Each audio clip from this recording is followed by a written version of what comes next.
Well, with that, we are back, ladies and gentlemen. Everybody is widely smiling around, and why would we not be? It is such an amazing day for us to be celebrating all of the hard work and all of the great leadership skills that have gone in these last 2 years of us witnessing a revolutionary era in the Kingdom of Saudi Arabia. And on that note, we are moving on with our fantastic guest in the studio, Mr. Ahmed Alibrahim. He is a Saudi U.S. analyst. So first of all, thank you very much for joining us, and congratulations on the momentous event. Thank you. We are all celebrating. It's such a great day. We all celebrate this amazing event of King Salman and the new era of the Kingdom of Saudi Arabia.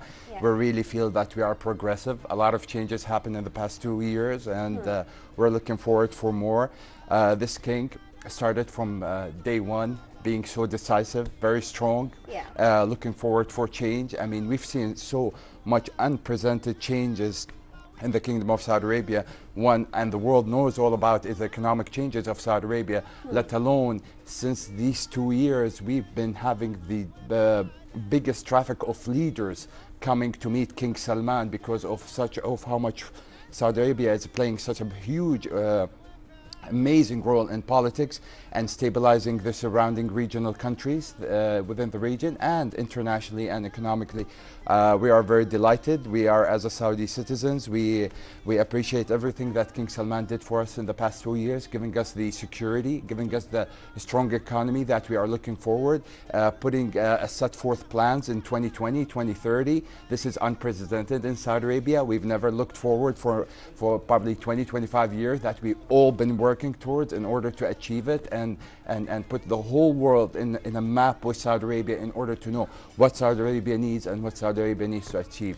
Indeed. And Mr. Ahmed, I'm sure that you've noticed that, here in the Kingdom of Saudi Arabia, in the GCC, we know that the King King Salman, custodian to Holy Mosque, has done so much, especially in the eye of the GCC, which is a unity of brotherhood, unity of prosperity, and a unity of future projects. It's something that's very important as a GCC. But how do you see an international position, especially when world leaders, since you are a U.S. Saudi analyst, going back and forth from the Western world, how do you see in a point of view of the international community when they see the Kingdom of Saudi Arabia under the leadership of King Salman, which achievement in 2 years has definitely been remarkable. It's definitely going to be going in the history books around the world. How do you see his position? I see it. Let me go back 7 years, 8 years from now.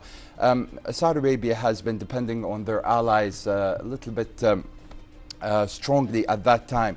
But as you know, the allies has been not coming through with the Saudis what they want to do better for the region and for the GCC countries. So since that time, when late King Abdullah, God rest his soul, or the last 2 years of his life, Saudi Arabia has changed, has been filling this vacuum. Saudi Arabia has changed all its way from politics rather than depending on somebody else to help in putting and set forth the policies in this region. Saudi Arabia said, stop.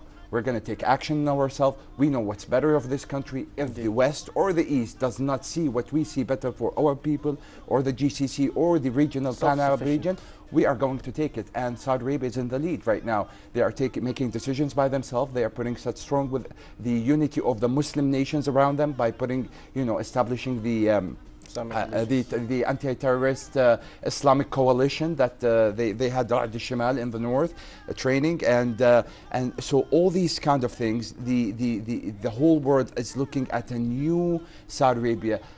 We need to make sure and say that Saudi Arabia is the leader of the GCC because of the population, because of the land mass and the strength of Saudi Arabia. With the GCC country, they become one unity. However, they are all united in order to make decisions. And this last Saudi GCC summit showed how much the unity between the GCC country, because the challenges are much bigger than what it was before. The European Union or the EU and America has understood the new way that Saudi Arabia is looking forward in order to take actions. There is a struggle.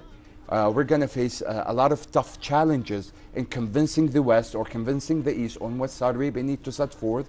We are driving a lot of challenges in the south, in Yemen, by putting the real government in power rather than having a militia taking over the government. Saudi Arabia, also led by King Salman, he's trying his best to give the Syrian people their dignity back, and trying to help them to unite their country. So this is really difficult. Saudi Arabia is in a big challenges with the GCC countries, let alone Iran is not playing as a part of the world, community. They are just instigating more problems, more wars in Iraq, in Syria, in Yemen, and other places. Saudi Arabia is fighting so many fronts at this time, but again, it shows how much Saudi Arabia is strong and economically how much powerful in order to, contribute to this world.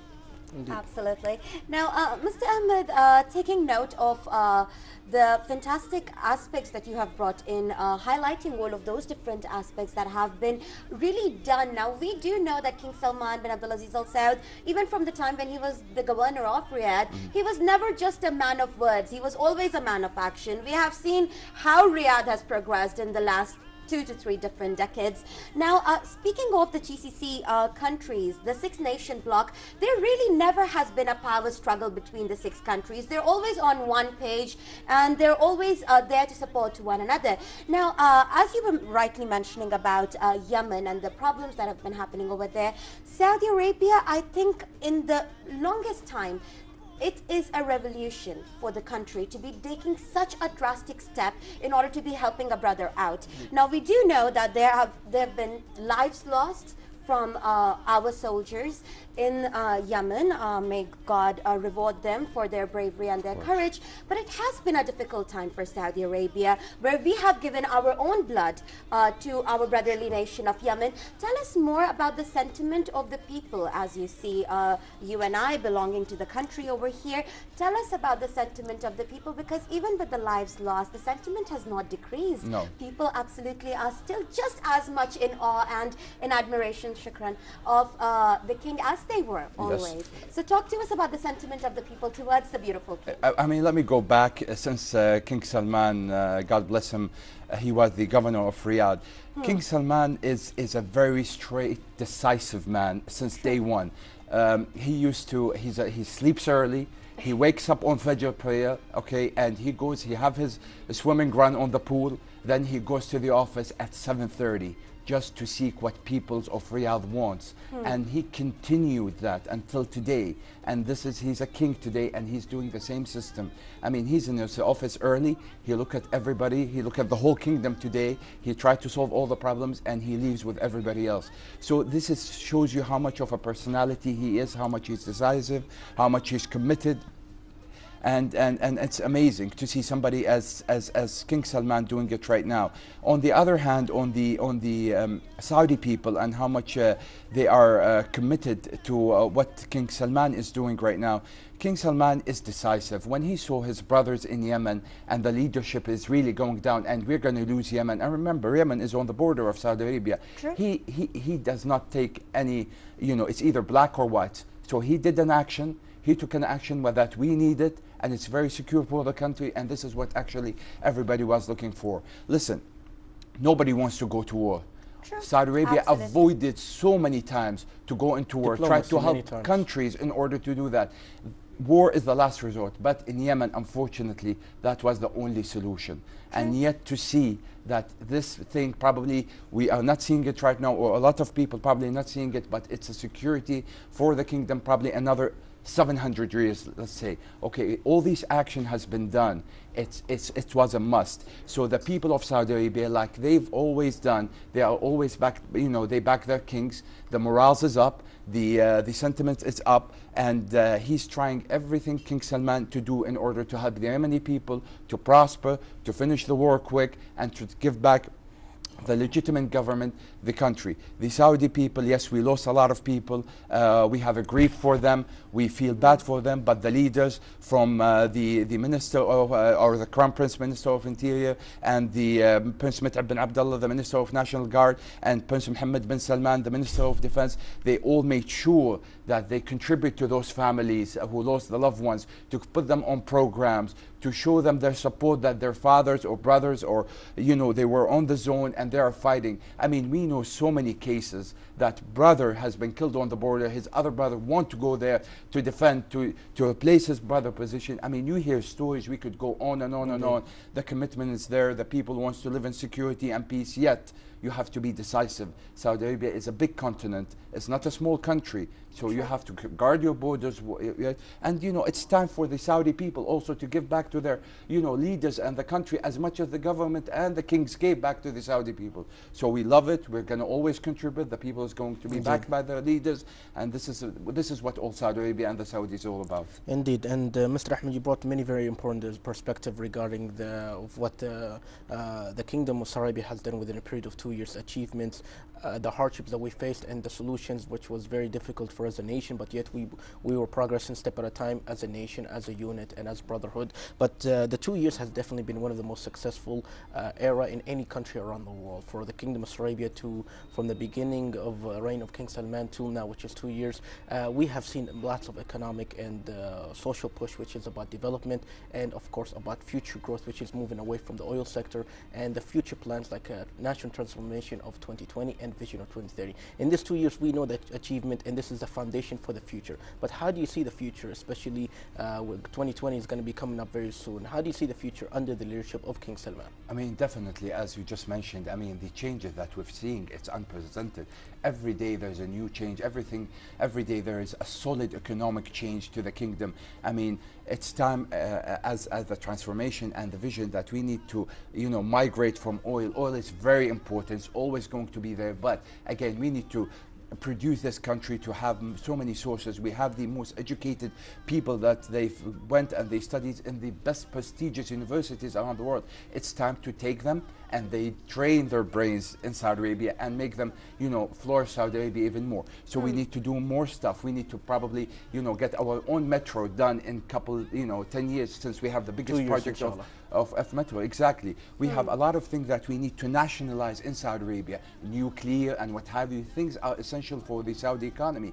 We cannot depend anymore on anybody. Self-sufficient country. Exactly, self-sufficient, and this is what the vision is all about. We don't need to you know, to get anybody. Yes, we do some of the expertise. We definitely always need expertise from, you know, overseas. You know, there's countries ahead of us. We need to get those people, you know, we need to get these brains in order to help us. But again, you know, the Saudis need to take their matters with their own hand. So I think with the Vision 2020 and the transformation, it's such a great idea. And, you know, from this time, I need to say, you know, we've been living lavishly in these past 80, 85 years, 90 years. Indeed. It's time for us.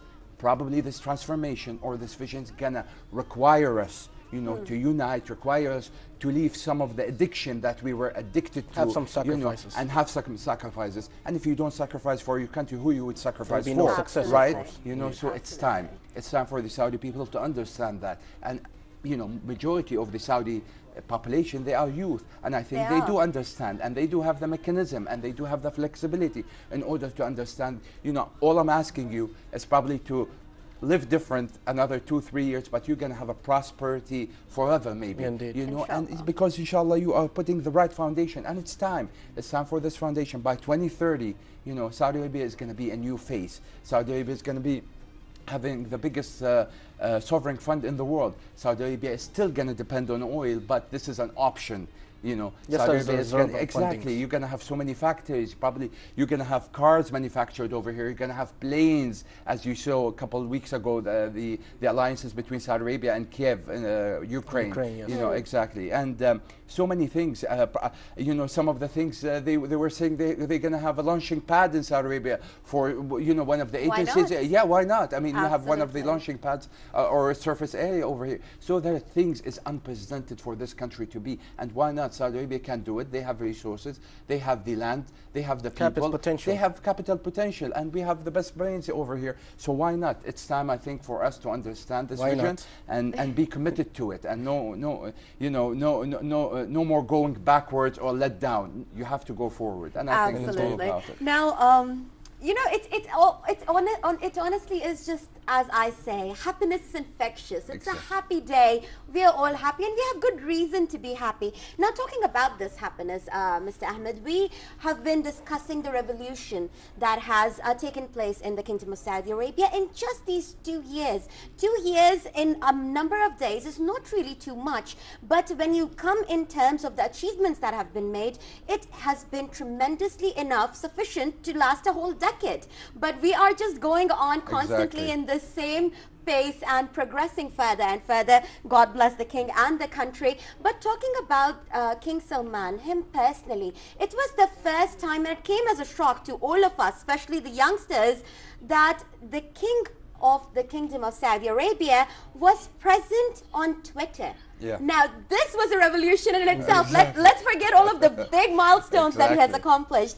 But this in itself, tell us about how much of a people person King Salman really is. It is the first time in the country that the transparency has been of such that the king himself is tweeting to his people. Exactly. Tell us about this sentiment. It's amazing. I mean, if you go back when he was governor, he was all about people person. Absolutely. You know, he was always getting people from the morning till night or till afternoon, and he's expecting people because he wants to listen what's happening in the areas of Riyadh. He wants to understand what's going on. So with the transformation of technology, King Salman decided, you know what, probably one of the things that I should look at my people is establishing a Twitter account. And this is what he did. I mean, for a king to be over there, and not only that, I think he's one of the top Twitter accounts that have followers in the world, yes, and the most number one in retweeted.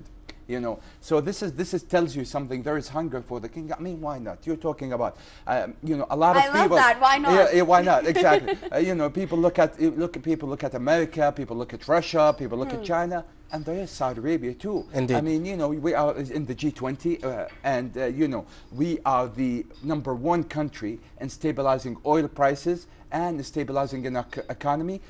The word and the letter of the king does matter to the whole world. Indeed. And for the moment, Mr. Ahmed, sorry to cut you off. We have lots to discuss, but we'll be having a phone call right now. Our viewers will be joined through a phone call from the capital city of Riyadh with Mr. Ahmed Alibrahim, who is a professor of sociology of urbanization and criminology. Assalamu alaikum. Good morning, doctor. Thank you so much for joining us. Assalamu alaikum. Good afternoon. How are you doing? We're doing absolutely great, especially, Doctor. Today we're having a special program regarding the allegiance to King Salman, celebration of 2 successful years as the custodian of 2 Holy Mosque, King Salman. Can you tell us about some of the most important achievements